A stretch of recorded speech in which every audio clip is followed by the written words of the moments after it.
Hello, welcome to another episode of Constitutionalist Podcast. I am your host, Joseph M. Leonard. That's L-E-N-A-R-D. It looks French. It's not. It's Leonard without an O. Thank you for tuning in. As Graham Norton used to say on his show, let's get on with the show! Hello, everyone. Please pardon the background if you're looking at behind-the-scenes video, BitChute, Brighteon, Dailymotion, Rumble, YouTube. Didn't bother to change it for the short, brief intro into I'm going to share with you a video exclusive I had done in November. Going to turn that into an episode because after I did that, some days later, today I am recording. It is Wednesday, November the 19th. This will probably air in December. But I heard fill-ins for the Charlie Kirk show, R.I.P., of course, after his assassination.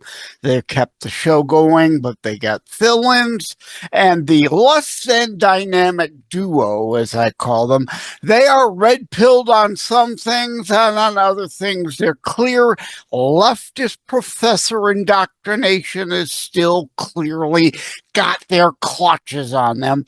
And housing issues and taxation is part of it, and I kind of went off. So I did, as I said, beforesnooze.com, I wrote a piece regarding housing and solutions to that problem. Real solutions to problems rather than more government dictates, subsidy handouts, etc. for a change. Housing crisis addressed in the blogging/citizen journalism category, posted on November 10th. Please, I'm not going to go into all that. Please look at beforesnooze.com for that. And without further ado, what set me off regarding listening to the radio the other day, previous video exclusive, now here as a standard CTP episode. Thank you all for tuning in. Take care. God bless. Love you all. Welcome to another video exclusive for November. I don't know what video exclusive special number this is.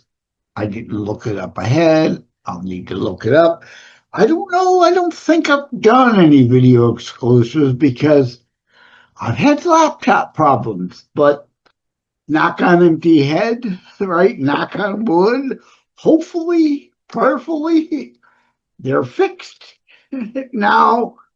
Although earlier today, Zoom collapsed on me. So I was like, oh boy.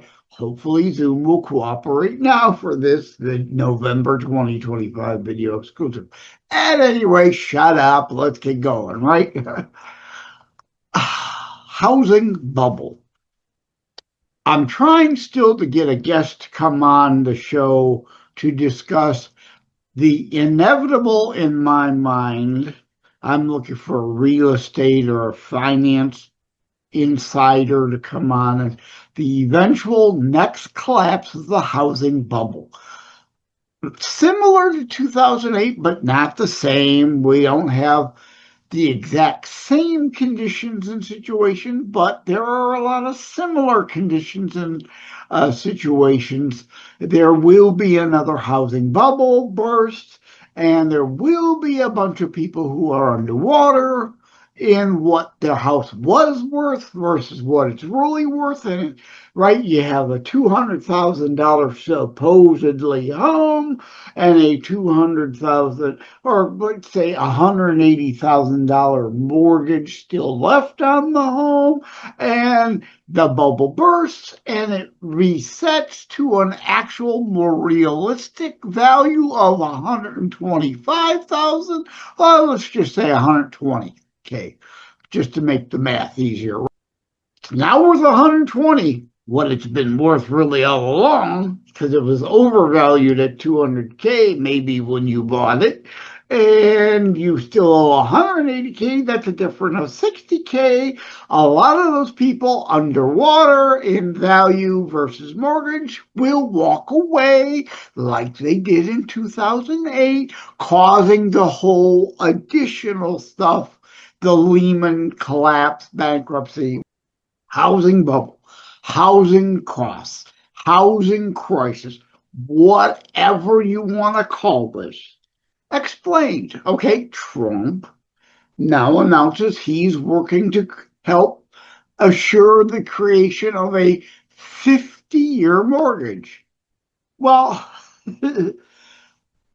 not really helpful, but hey, it's what can be done without necessary legislation through Congress. The Democrats resisting and blocking us from helping American citizens continues. They will filibuster bills that help Americans. They only want to help non-citizens. The whole shutdown argument, 1.5 trillion more to send hundreds of billions overseas to help foreigners, not money for Americans. The largest chunk of the 1.5 trillion they were demanding, despite losing the election, for more handouts to cover health care for non-citizens. So we see the difference in who they're fighting for versus who we're fighting for. But housing costs, housing issues for American citizens is the problem here, and what the left keeps blocking will continue to keep blocking. Item 1. Well, 50-year mortgage, right? I would never, no one I know would ever get a 50-year mortgage. A 15 is great. It's the most ideal, obviously, but most people have to get into a 20, 25, more traditionally 30-year mortgage, right? You need more time to pay in order to have a lower bill. But of course, the interest you're spending over the course you're accruing and racking up and ultimately paying for over the course of 30 years versus 15 years is significant. And a 50-year mortgage, oh my God, the amount of interest you will rack up, accrue, and have to pay over that time, absolutely absurd. But I'm for choice. I'm for options. I'm for realism. What can realistically be done? And hey, this is something Trump can do without a need of an act from Congress to work with banks and lenders to create options, choice. If you choose, if you want to, if you're willing to sign on the bottom line for a 50-year mortgage, because that's the only way it gets you into a house, then you should have that choice, that option. The left, of course, oh, no, it won't solve the problem. It's not meant to. It's a Band-Aid. It's an option. You should have that option.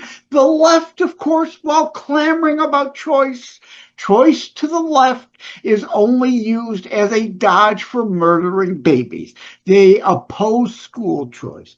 They oppose choice in and of everything, and you having the option. Obamacare locking you into government run. We want more private sector options and choices. More choice, more competition that helps bring costs of things down. Left, less choice. Government control of everything. Government run of everything. Runs up the cost of everything they control. So, no, 50-year mortgage isn't a solution for most people. It will indebt them more in the long run. It can be more hazardous to them, but it's an option.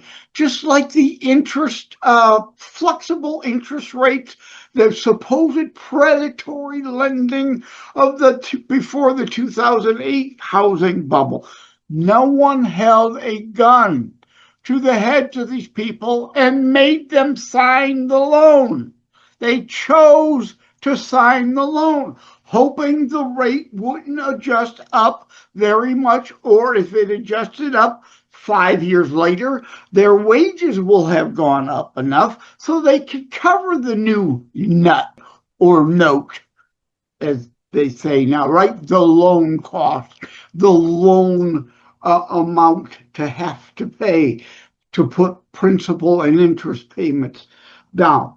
No one forced a gun to their head for this predatory loan. No one made them sign it. No one. They chose to do it.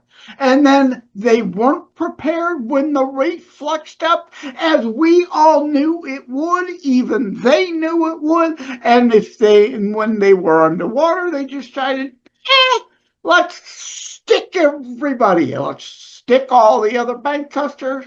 Let's stick all the other credit union customers. Let's stick all the taxpayers for the government bailout that would be coming to the financial institutions. Let's just stick them all and walk away and force the entity that held the loan to foreclose on the house because they were underwater, thinking, well, we'll just go rent somewhere. Some of that's coming again. Some of that is coming again. But so, no, 50-year mortgage, not a solution, Band-Aid, and an option. Because we're about options and choice, while we then work for actual policy prescriptions that will address the real problem and fix the real problem. And I've lined out a few, like deporting more illegals. That's right. You've got no business coming here. You don't have a right to come here. It is a privilege. We get to decide who we allow in. If you broke in, and as Jesus says in the Bible, those who do not use the door are a thief. They're a thief. They're a fraud, so spare me. You're a fake Christian. Oh, I'm all for there should be no borders. No one is illegal, blah, blah, blah. Jesus says you're wrong. Read your actual Bible. So, deport more illegals. There is less of a demand then for houses both rented or purchased. That opens up houses, that frees up market, that reduces demand, that lowers prices. One arrow in the quiver. That alone doesn't solve it either. For citizens, rent or buy, that eases the issue. Will help bring down rents, bring down housing costs overall. Yeah, because your landlord is buying properties at big numbers. They have to charge big numbers in rent to pay off the property they bought and to cover the taxes the left keep wanting to raise on the property. They've got to cover those costs and the maintenance costs and blah, blah, blah, blah, blah. So renter or buyer, deporting more illegals will be one solution of the overall puzzle picture. 2, interest rates. Gotta keep pressuring. We should have already had more interest rate cuts. We must pressure. We must get Jerome Powell. Once he's up, I think he's up in May. Go on, bye, out of here. Get CTFO, right? Trying to still be G or PG-13 here. GTFO, Powell. Bye-bye. Don't let the door hit you on the hindsight on your way out. Replace him. Get another 0.5% cut. And interest rates, people who have higher interest rate mortgage can then refi, get their payments down, give them more disposable income for other things. Another part of the solution. Item 2, just part of the whole overall picture. Number 3, reduce regulations. How about, I wrote it down, reduced housing cost zones. Certain areas of the country, like we did enterprise zones, federal and state taxes are waived if the company builds in the enterprise zone to employ more people. We give them a tax. Let's do the same thing with housing builder contractors. Reduce housing cost zones. Detroit, I talk all the time. Downtown is great. It's beautiful. It's wonderful. If you're upper middle class or a millionaire or a billionaire, to be able to afford the expensive apartments, condos, or whatever options in downtown Detroit. It's expensive. Great place if you can afford it. Most of Detroit, however, yes, they've ripped down a bunch of the vacant properties. That's good, but vacant empty land doesn't solve any problem either. We need to set up reduced housing cost zones in old Detroit neighborhoods that have been cleared out. A contractor could come in and build 10, 20, 30, 50 houses all there together in a new minor subdivision in Detroit city limits at reduced rates. Reduce some taxes? Yes, of course, absolutely, positively. Just like with cars, tinyurl.com/JLD articles, tinyurl.com/JLD articles. My Before It's News page, Joseph M. Leonard, JLenardDetroit, there. You'll have to scroll down quite a bit, but cars, automotive regulations must be reformed now. GM and Ford, maybe not Chrysler, because Chrysler's not really an American automotive company anymore. But how about GM and Ford be given exemptions and allowance, a carve out in the laws from the regulations? Please go to beforeitsnews.com. Again, tinyurl.com/JLD articles. Have to scroll down a ways, but it's there. All right. GM, you get to make 1 million cars. Ford, you get to make 1 million cars a year, exempt from the following: airbags, a major cost, federal dictatorial. The left calls us Nazis. They're the ones created all these federal government dictates, edicts, regulations, enforcements, impositions upon you and me. If I want a car and I'm willing to be fully disclosed, that's the other, I'm against government regulations that impose things, except for full disclosure requirements. Regulations that demand you disclose what's in that vehicle, I'm all for. But yes, okay, here's one of the 1 million vehicles exempted from airbag. There's an airbag in the steering wheel, but all those side impact ones, gone.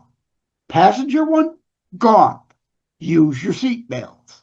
If I want, I should have choice. I should have options. If I want to buy a car with less airbags, as long as it's disclosed and I'm willing to sign on the bottom line, I accept the personal responsibility. I know what I'm buying. It's what I want to buy because it's less expensive. Less airbags, crank windows, manual door locks. How about some cars potentially with no air conditioning, cost less? How about some more stick shift vehicles, less expensive options, choice? You could go to the dealership. I want one of those 1 million exemption cars, so I could pay $10,000 less than the average cost of all these cars you're making with all the federal leftist dictates in them that drove up the cost. I want that option. I want that choice for me and for you. No one is holding a gun to anyone's head, forcing them to buy those vehicles, but it should be an option to be able to buy those vehicles for less. The same, bringing it back to housing, with houses. All right, I'm not a builder, so I'm just kind of spitballing concepts, vague concepts. Those of you in the industry can hash it out and know what I'm talking about and provide the details. A frame, frames through the whole house. Regulation requires a 2x4 every 6 inches. Again, I'm just spitball. I don't know that's the regulation. I don't know that's the code. I don't know that's the requirement. What I'm saying is suspend the usual regulation and the code and allow a builder to say, okay, we're going to make walls where the 2x4 infrastructure are 9 inches apart rather than 6. Still very solid, still very sturdy, still absolutely great. Reduces the cost of the overall building, therefore the overall cost of the house. Other things. How about something simple and stupid like this? No painting. You get the drywall interior, and even how about the exterior if it's standard? It'd be great if there were siding or fake brick or whatever, but how about a standard wooden exterior and you paint it yourself? Same with the inside. We save the cost on the painting. You buy the primer, put it on. You buy the paint, put it on. Now, think, oh, wait a minute, right? If it costs $1,000 to have the interior all done and painted in a neutral color, which you're likely to repaint and change the colors anyway from the stale plain blah white or whatever, beige that's in there. You're going to paint anyway, so why pay for painting that you're just going to cover up? Eliminate that. Let the homeowner, now let's just, again, spitball. Let's just say that adds $1,000 to the cost of, overall cost of a $150,000 home. Might seem minimal, but you're not thinking through the whole math. So we don't paint it. The house may only cost $1,000 less because they're not just paying the painters and paying for the supplies. There's a markup. So you're saving that. So let's say it would have cost $1,200, but you get it plain. You're going to spend $1,000 anyway. Well, let's say you're going to spend the whole $1,200. I'm not saving anything. No, you are. You are. Bear with me. But if it would have been $1,200 with markup and you're going to spend $1,000 to do it yourself, you choose whether you buy cheap or expensive brushes. You choose if you buy cheap or expensive primer. You choose cheap or expensive paint. I used to work for Kmart. The Martha Stewart Kmart store brand, or pick your brand. Fancy painting brand that would cost twice as much. You decide how much you're going to pay for those sorts of things. But for sake of argument, let's argue $1,000 on the cost of the house deducted. You're going to spend $1,000 over the next few months doing it yourself. That's it. You're saving on the labor. $1,000. That $1,000 that you would have 15, 30, or 50-year mortgage on, that $1,000 becomes $1,500, $2,000, $3,000, $5,000 over the course of the loan as it compounds interest. You're saving all that interest. So let's say you're going to spend $1,000 and you don't have the cash, you put it on a credit card.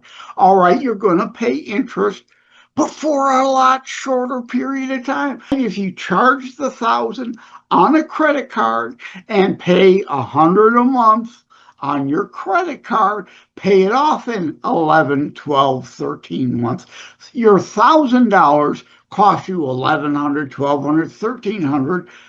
That's still better paid off in shorter period of time than 15, 30, 50 years. That 1,000 is actually 2, 3, 5,000 over time.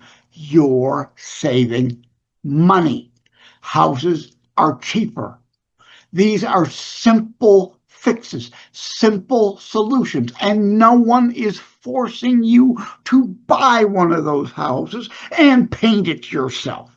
You can choose to do that if it's better option and more affordable for you. See, this is simple stuff.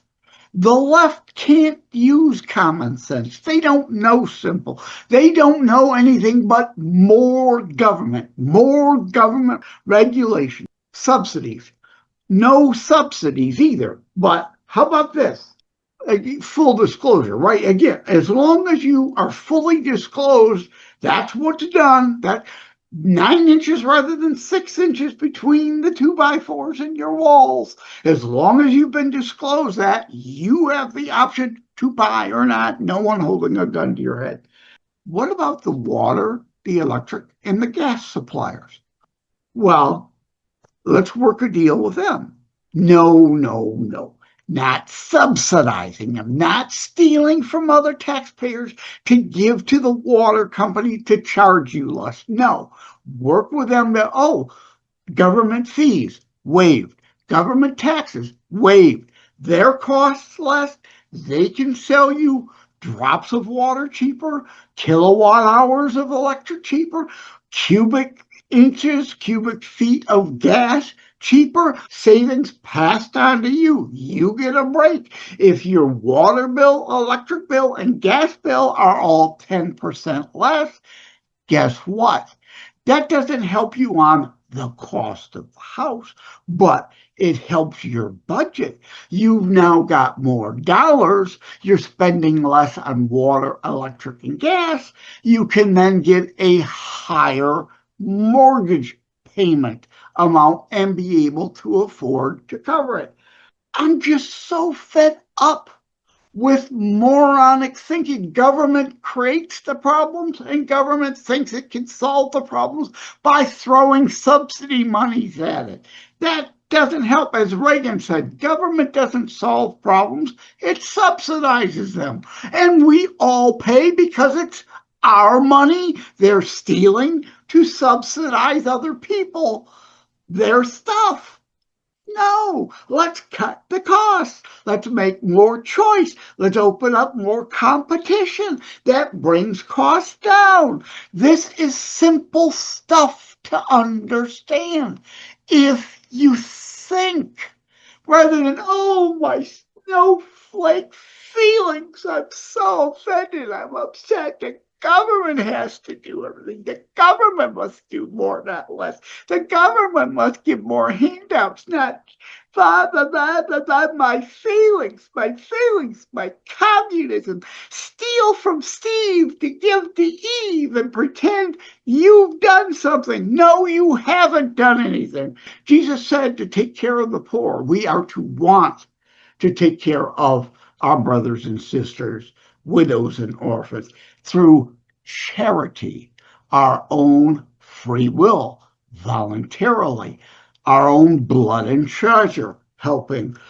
Having government, Jesus never said, let the Romans create laws to steal, to give to another, and you get to pretend you've done something. No, that's not how it works. Jesus never said it.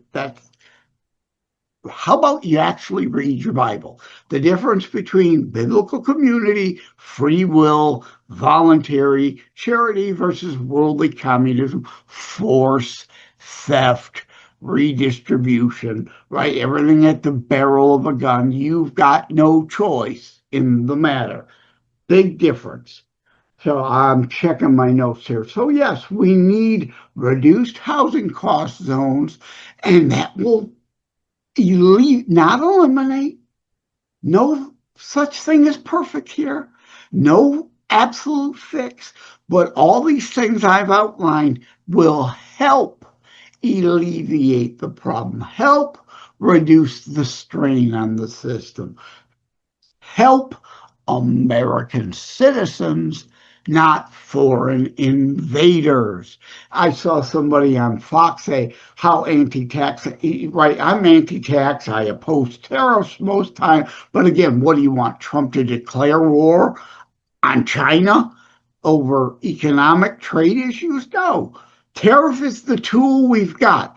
I give him grace. I make an exception to my no taxes rule, no tariffs. This nation existed solely on import and export tariffs before the 16th Amendment came along. We can do that again. Tariff isn't a dirty word within reason. Right? And that's the tool we have. Do you want them declaring war on Britain? Declare war on Canada, declare war on France and Germany. Let's go to war with everybody due to economic issues.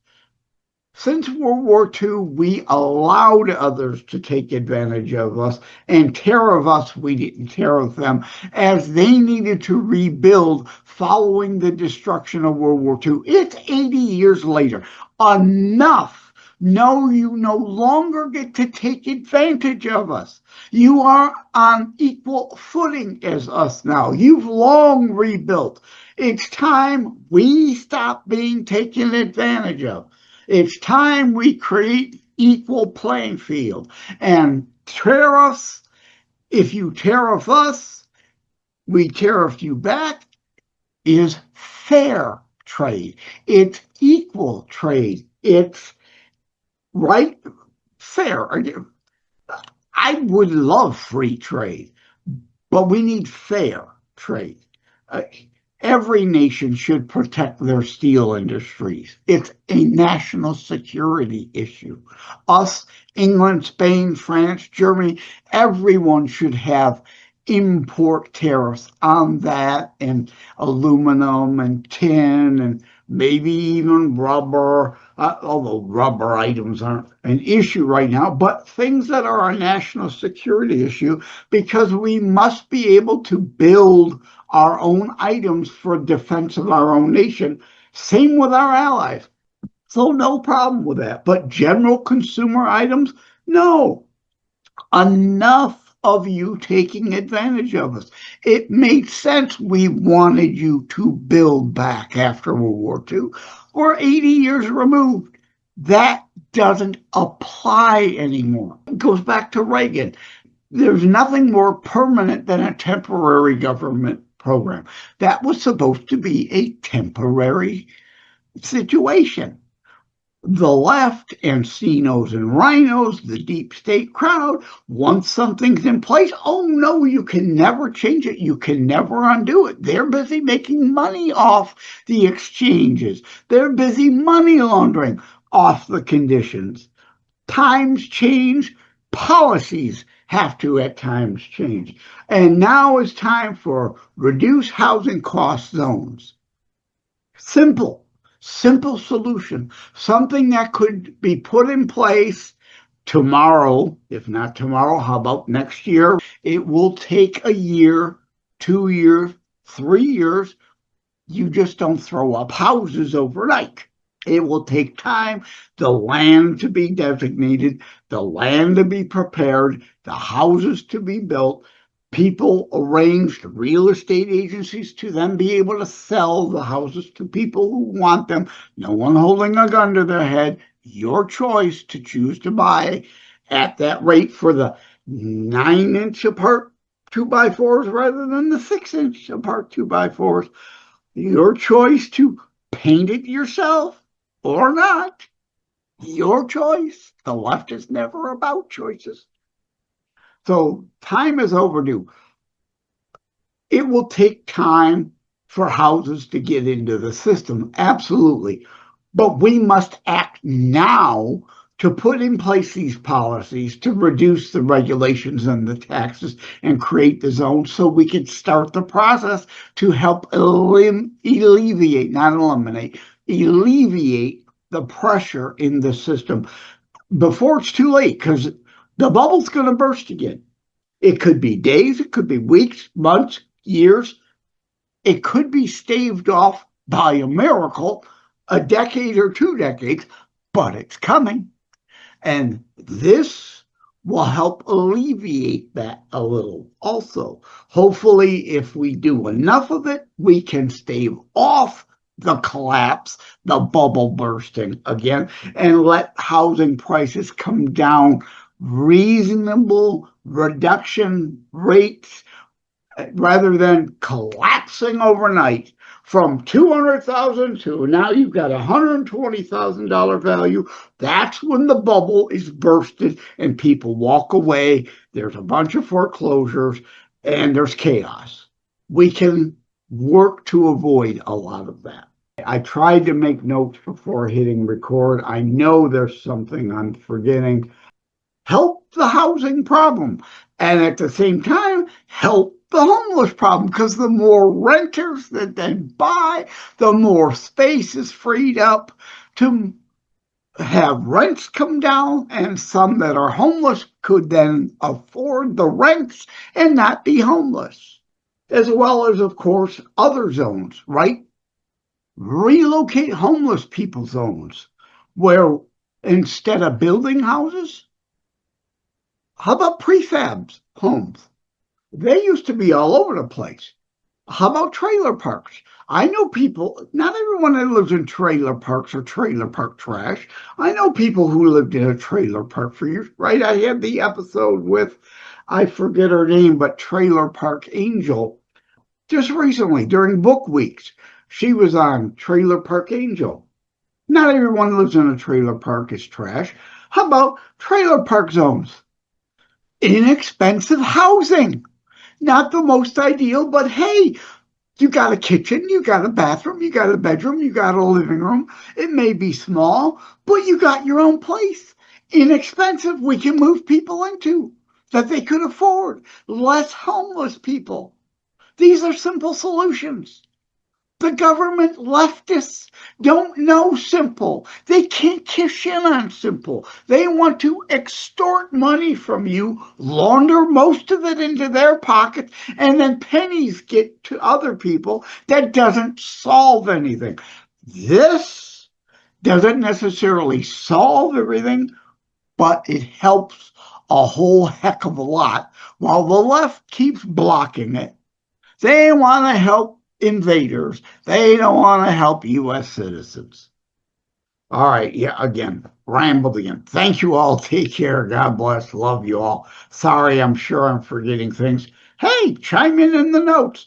If you thought of a regulation or a corner that could be cut in a house without destroying overall structural integrity and safety of, I'm not saying, oh, let's sell houses without roofs on them. Oh, come on. Right? You put your own roof on. We're not talking that kind of stupid, but we're talking little things. What could be cut? How about less 2-bathroom houses and more 1-bathroom houses? Again, may not be ideal, may not be preferred, but it's a lot less expensive to be able to afford. How about slightly smaller living rooms? Slightly. We've gone the old days. Families of 12 used to live in a 4 or 5 bedroom, 2 or 3 bath, McMansion, we might call them today, in Wyandotte, downtown Wyandotte. We got a ton of those old homes, historic labels. But a family of 12 lived in that house that's not very big. The bedrooms were all small because they were just meant to sleep in them. They don't need to be huge mass bedrooms. Bedrooms as big as people's living is my living room. This house I'm in, my grandfather got an exemption in World War II because he worked for the Ford Rouge bomber plant. Got exemption on the rationing to be able to build this house. A lot of people's bedrooms are bigger than the living room I'm in right now. How about we reduce the size, make them more affordable? How about we learn to be reasonable and say, I don't need a 1,500 square foot living room with cathedral vault ceilings and humongous, almost church like shaped, fancy shaped windows. No, simple square windows with simple double pane glass, workable windows with screens. Let's learn to be a little less entitled and expectant on so much overly fancy stuff that's nice, hey, to show off to the neighbors, keeping up with the Jonesers. Look, I'm in a McMahon. I know. How about smaller, reasonable, practical homes being built so people can actually afford to live in them? Okay, let's try that again. Oh, the green screen is acting up. There we go. Let's adjust that a little, and the sun is shining in, so I think that's kind of probably what's causing that problem in that upper corner of the screen. So please don't look there. I had somebody supposed to interview for the show. They were a no-show. So I went out to grab something for lunch. While out, I had on what was the Charlie Kirk show, is still, but then a less than dynamic duo currently doing the show. We're talking about DeSantis now talking about either reducing or eliminating property taxes. And one of the things one of them said as pushbacks, they don't want to eliminate property taxes. Oh, well, why? Because you don't pay them? You don't care? Well, let me get into it, right? I made some notes, but he was saying, seniors are among the wealthiest of them. Oh, okay, so, okay, AOC, tax the rich, huh? And they're not wealthy. They may own a house that on paper is worth $250,000, but that doesn't make them wealthy. It's only worth that if they sell it. And if they sell it, they got to live somewhere. Everything else costs as much. Unless if you find some, but again, I have a friend, Fred, used to work with him in IT. He lost his job, but his wife also worked in IT and could work from home. So they sold their couple $100,000 home here in Michigan and went and bought, where cost of living is a lot less, a home outside of Atlanta for half that, pocketed that difference, and lived off her salary down there. They're doing well because the cost of living is far less. So, yes, there's a lot of things that factor, but are they wealthy? Were they wealthy selling a $200,000 home? No. Wealth on paper doesn't mean you've got money. At any rate, property tax. Because I have done a show, I think it was Darlene Hennessy I had on, talking about the move to eliminate property taxes in Michigan. So I want to address Mr. AOC, tax the seniors because they got money. He's young. He doesn't have anything of real value yet. To hell with them. It's all about him and only him. Let's deal with that. How eliminating property taxes helps Everybody, not just one sector or the other. Even if you don't own a property, it helps you. But the Charlie Kirk wannabe that is nowhere close to being Charlie Kirk doesn't think. He's a snowflake. His feelings and all about him. What about him? Oh, what about him? All right, let's deal in the whole thing as best we can. Your mileage may vary, your region may vary, right? It all varies a little. But first, property tax itself.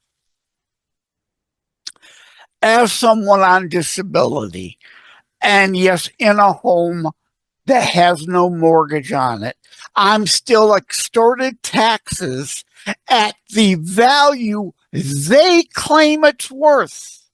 Not what the house was built for, not what it was worth before, not what it was worth when I obtained it, but whatever they say, the inflating, and you could check beforeitsnews.com. I've got a piece on housing prices and how to fix the issue of affordability so people can actually afford to buy a house, like this young person who, if I were there, I'd ask, do you own a home or do you rent, or you just live in mom and dad's basement?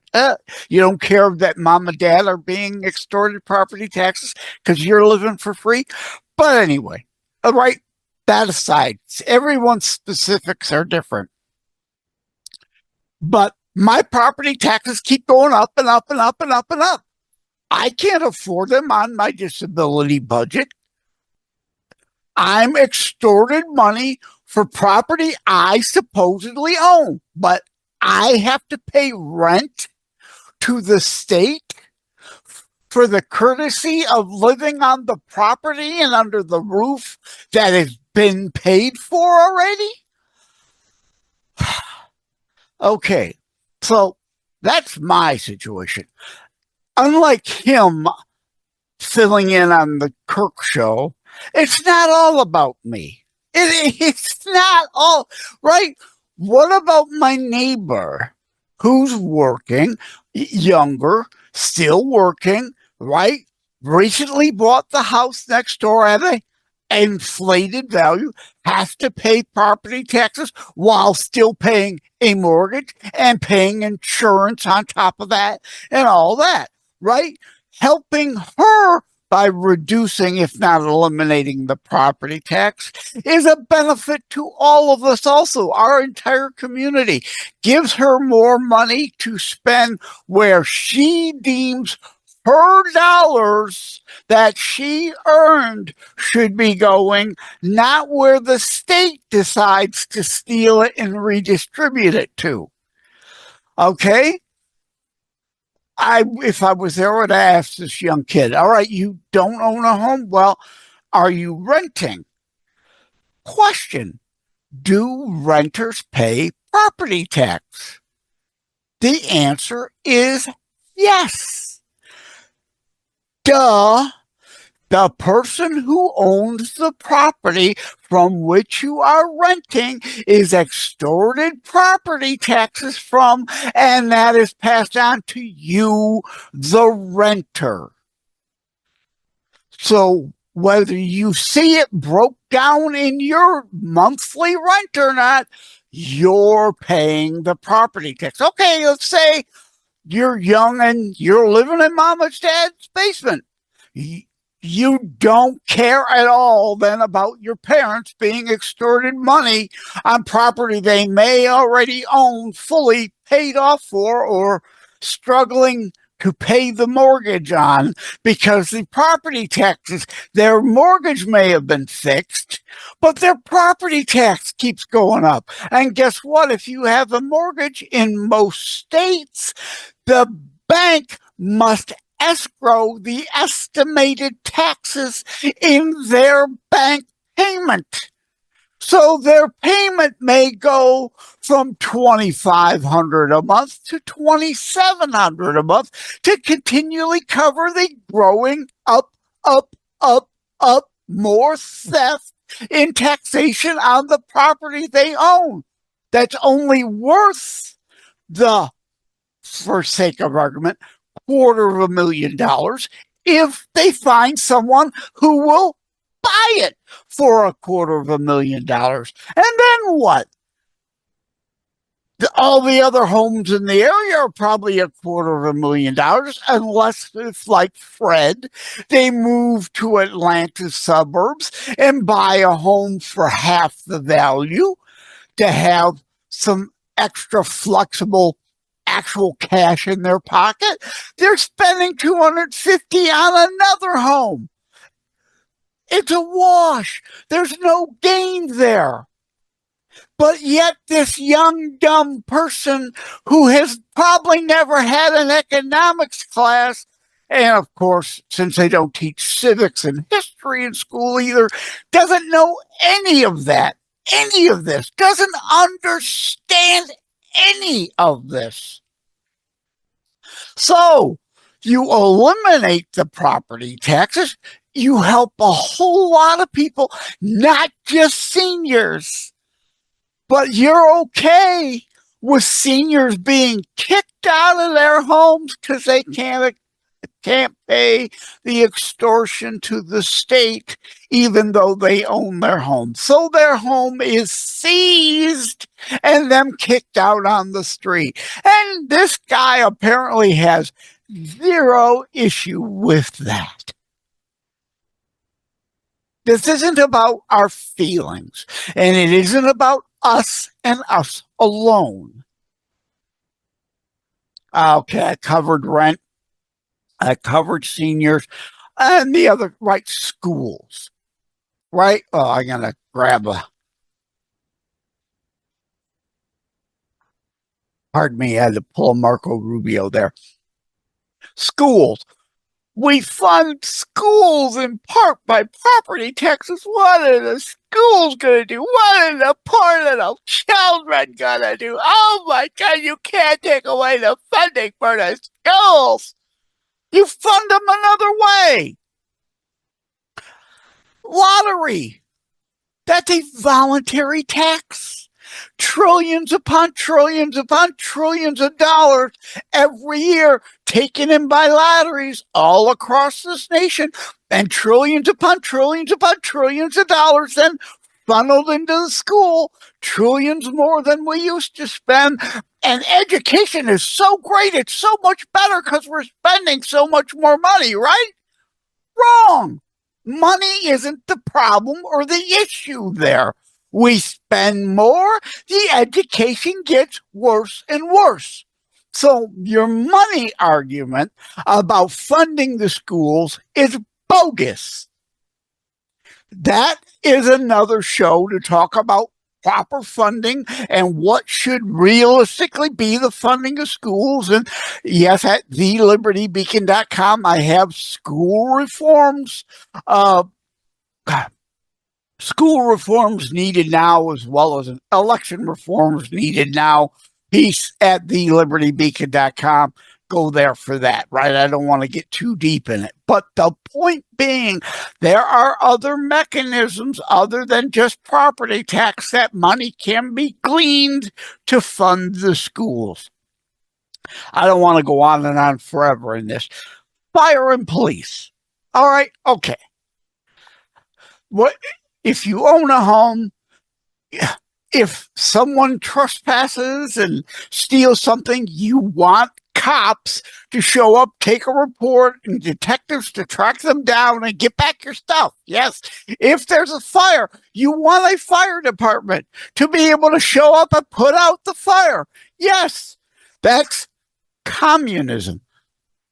Okay? We all accept that degree of community policing and community fire protections.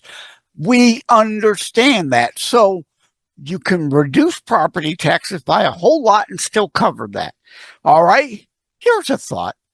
If we're going to agree government can and could and should do some things like police and fire, we can't all afford and all shouldn't be left to fend for hiring our own private security and hiring our own fire force, right? We agree as Judeo-Christian founded nation, that level of community function is indeed shared by all and paid for by all because it benefits all.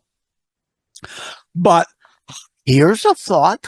How about instead of taxing people's supposed value of their home, what is the cost of the police force? What is the cost of the fire departments?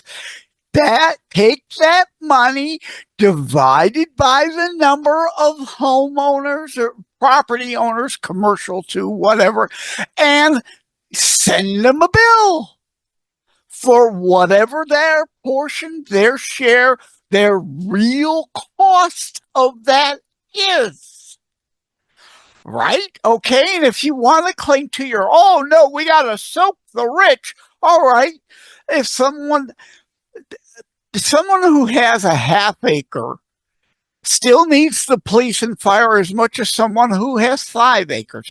But if you want to do it, all right, divide it on a per acre cost. You have a half acre, this is how much you pay. You've got 5 acres, it's this much an acre times 5. You pay that to cover the cost. Not based on arbitrary value, which fluctuates up and down and all around, may or may not have anything real to do with the actual value of the house. And it's only worth that if you sell it, if you buy a house and you plan on living there your entire life. That arbitrary value going up, unless if you're going to borrow against that equity, means zero to you. Zero. Absolutely zero. It's a negative to you. The value of this house keeps going up. I'm not selling it because I couldn't afford another place. The value keeps going up. The property tax keeps going up. Why? If I'm supposed to pay for fire and police, then send me a bill for exactly my proper share of it. Not arbitrary tax on an arbitrary number that is meaningless, really, to the value of this property, because it's only worth that if someone's willing to pay that. And it's only does anything for a buyer or a seller if the property's actually bought and sold and bought. All right. Lastly, I wanted to touch on sales tax. And all of this is to show the Charlie Kirk wannabe way falls short, non-thinker, emotional snowflake, right? I'm talking general numbers here. I threw out some, for instance, numbers. Again, the numbers are going to vary everywhere, but sales tax. Also, a lot of places, some of the sales tax goes to the schools. Well, sales tax, I'm as anti-tax as they come. Sales tax is the most reasonable tax there is, and here's why. You have options. You have choices. Your wages aren't being confiscated. You get to keep that. Your home, your property isn't being charged rent for something you already own. But a sales tax is a transactional tax that happens everywhere on a daily basis. Let's talk about a car, right? Go out and get a $50,000 car. If the sales tax is 10%, that's another $5,000. And if I can't afford the loan for $55,000 to cover that, well, then guess what? Instead, I can choose a $40,000 car, and the $4,000 tax, $44,000 financed, is far less than $55,000 financed, right? You buy a TV. Oh, hey, you've got to have that big new 80-inch TV. Well, guess what? It costs more. Maybe with the tax, you can't afford that, but then you could buy a 50-inch and afford the tax, right? That you have give and take on. So a sales tax, if we are to transfer some of what is collected in property tax to sales tax, makes more sense. Again, I'm as anti-tax as they come. The problem is not taxation, it's spending. Cut the spending. Get government out of things they're not supposed to be meddling in. Cut the spending. Cut the taxes. Let people keep their own money. Like, for example, I'm on disability, so I can't afford a $4,000 car, let alone a $40,000 car, because, of course, then there's the registration fees and the driver's license fee. And, of course, all the state regulations that insist that the insurance company has to charge me for these things, whether I need them or not. And, of course, the law states I must have insurance to have the car on the road. So my car I own still costs me monthly for the privilege of being able to put it on the road. But again, when I was working, I had a great salary. At the time, also, when I was married, my wife had a great salary. We had nice things. I like nice things. I'd love to be able to have a bunch of nice things. I can't afford them, right? We bought a Chevy Avalanche way back when, a $40,000 truck then. They don't make the Avalanche anymore. The Escalade, I think, is the Cadillac version is over six figures now. A $40,000 truck, but I had a good job. She had a good job. We could afford that and afford the sales tax on top of that. If we couldn't, then we could have bought a Chevy. We had one of those S10 instead, although I don't think they make those anymore either. But you have options with sales tax. You can adjust what you buy to take into account and factor in sales tax. Now, these are my notes. You can see prop for property, rent, seniors, schools, fire, police, sales tax. I've touched on each of them, but while I was in the car driving home getting ready to record this and making these notes, more things went through my head. But the point being, this isn't just an issue for seniors. And it doesn't destroy completely school funding. So spare me that. And again, that's a whole other issue. Continually throwing money at the schools and getting less value out of the schools is not the answer for that either. We must have serious, thoughtful thinking, logic, reason, common sense involved conversations, not like that guy. Oh my God, my feelings. What about me? Me. All that matters is my situation, right? And again, yes, housing bubble probably going to burst again. We're going to see 2008 all over again. You have a house supposedly valued at $200,000. You've got a $150,000 mortgage you're paying on it. And guess what? The bottom falls out and it goes down to a value of 100,000. You're in the hole. A lot of those people are going to do what? Like in 2008, walk away because they're underwater in their mortgage. They just walk away. Even though they signed the bottom line and agreed to make those payments, they're just going to walk away and those homes will be foreclosed upon. I forgot where I was going with that, but again, yeah, these are housing. beforeitsnews.com, tinyurl.com/JLD, short for JLenardDetroit, articles, tinyurl.com/JLD articles. And give me a second. I'm going to toggle over to my Before It's News page, and that article in the blogging/citizen journalism category of Before It's News is called Real Solutions to Problems Rather Than More Government Dictates, Subsidy Handouts, etc. for a Change. Housing Crisis Addressed. So please look at that too. I don't go into the property tax thing, but please look back in the CTP archives for the show. I do talk with, I think it's Darlene, about the movement to eliminate property taxes here in Michigan, as is happening in a whole lot of other states. And all I've laid out to you must be factored in.